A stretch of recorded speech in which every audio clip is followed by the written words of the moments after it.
Ugh, man, I look like crap, don't I? For the past few days, I have been incredibly pale. I've developed a sore throat and I have a stuffy nose. So I'm going to get this video over with as quickly as possible so that I may rest. So today's subject is Need for Speed. I can't say I was all that interested in watching this. When I saw the trailer, I thought it looked like a very average race movie.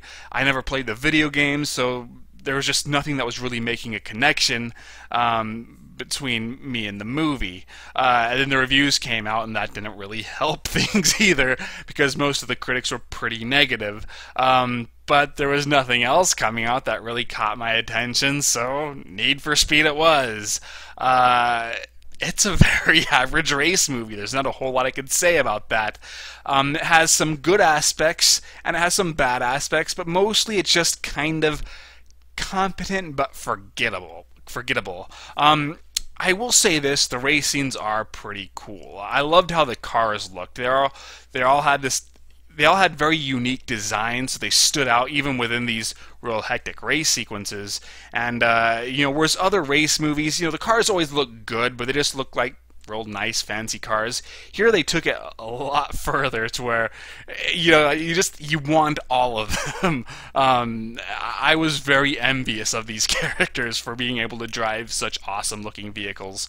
And when it came to the racing, the race scenes were grounded in reality but not trapped within reality. Realism can be very boring, and I believe that real life races, even though they must be exciting to participate in, just to watch, it's just like, NASCAR does nothing for me. And I actually have seen a few street races, and they weren't all that exciting to look at either. But here, it's realistic enough to where it never became too far-fetched, but they do exaggerate in certain areas, so they could be exciting and very entertaining, and which is what I want. I want realistic enough to be believable, but not to the point where it just becomes dull to watch. This movie does not use a whole lot of CGI, if any CGI. It was all about old-fashioned car stunts, car crashes. Apparently that big money shot helicopter scene, which is certainly awesome, that was real. There was not any CGI used there, so props to the filmmakers for pulling that off. And I thought the camera work during a lot of these scenes was really good too. I never had any issue with the editing, even though I heard some people complain about that. But some of the angles I thought really did magnify the situation at hand. So for example, that big helicopter carrying the car scene, I liked how the camera was situated so you're like looking down with the characters. I thought that was pretty neat. But unfortunately, the problem with Need for Speed is that it's not all about the racing. It really should have gone the Fast and the Furious route of just being pure spectacle. But here, this movie really wants you to care about the characters and their relationships and their situations. And I gotta give it credit for trying. It seems like these days, most movies just want to be marketable. They want to have just to be non-stop action sequences, and the characters are just props to deliver those action sequences. And while that can be fun, it does get a little old after a while. So I gotta respect Need for Speed for trying to create fleshed out, developing characters. It just does not do a very good job at fleshing these characters out or developing them. So, for example, when it came to the main character and his relationship to the villain, there's a lot of history there, but they did not do a good job at really explaining that history. See, the main character, he was once in love with this girl, and it appears now she's with the villain, and you think, okay, well, she's going to come back to this guy by the end because there's a lot of romantic chemistry between them, but it never happened. She's barely in the movie, and instead the film focuses on the British girl who becomes the real love interest. So why was this character even there? Why did they need all this backstory? All you needed to have was the fact that this jackass got his friend killed. I'm not spoiling anything. If you don't see it coming a mile away, then you've never seen a film in your life. So that just, the fact that they included all of that ended up coming across more as padding. And this movie already is a bit long, so I don't think they needed that at all. And of course, that's going to take away from the relationships that are supposed to matter, such as, his actual love story. And the love story, even though there's a lot of time dedicated to it, in fact, the real romance is between this movie and its love story, based on how much this movie really wants to focus on this love story. It's just a very typical romance subplot. They bicker a lot, and for some reason that makes them attracted to each other. The actors, they aren't devoid of chemistry, but I will admit that their scenes together often bored me.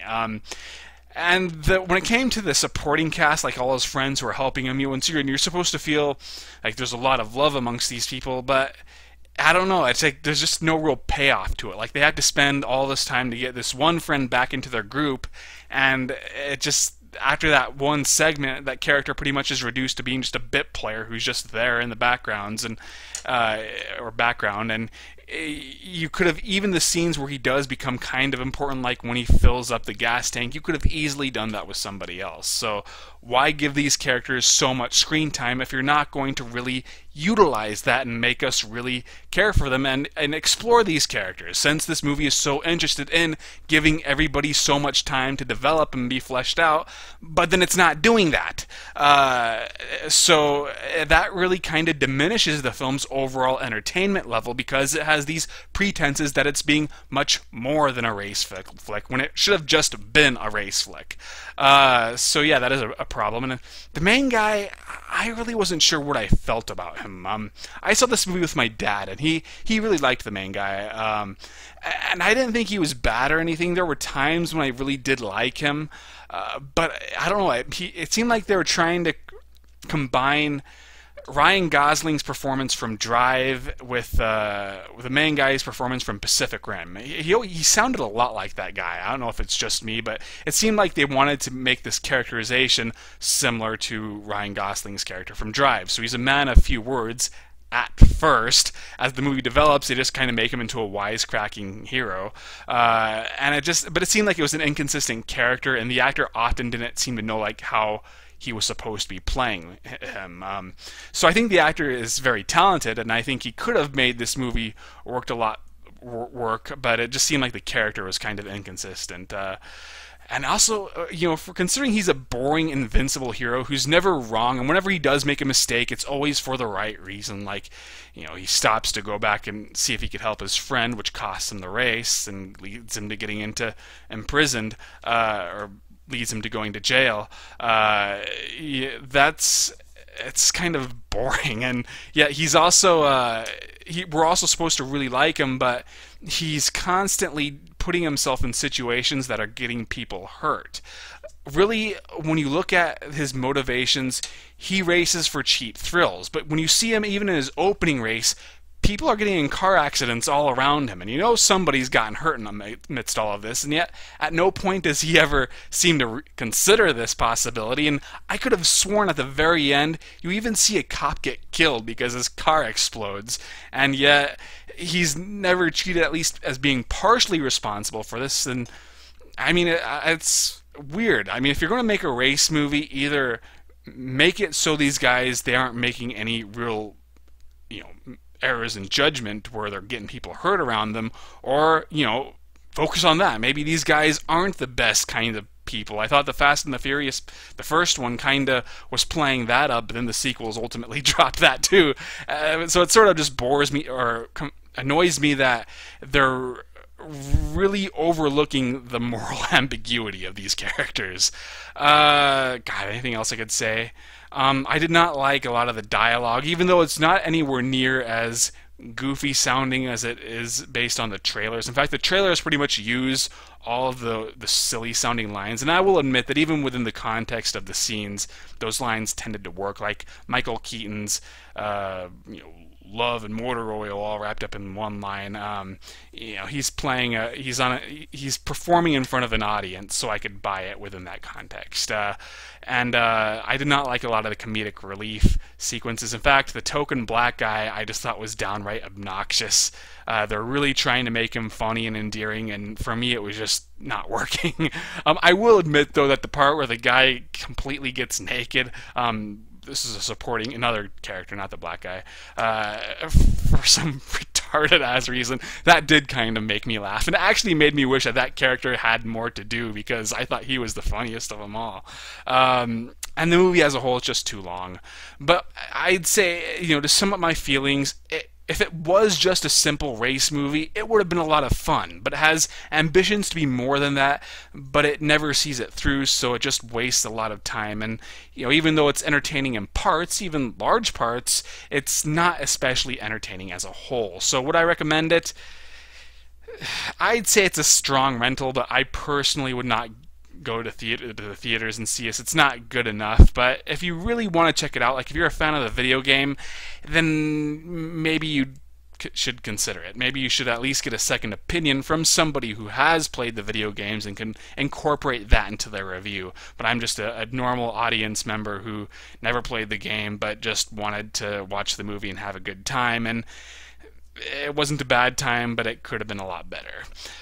So that is my review. I did not do a written review of this movie, but I did do written reviews of the first 3 Dragon Ball Z movies, so read those.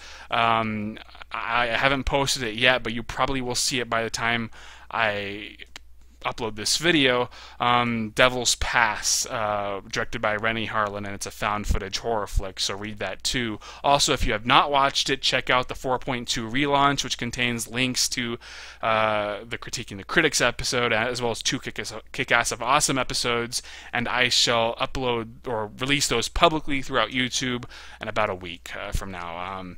So yeah, do all that, and make sure you check out my Amazon listing, and I'll see you guys later.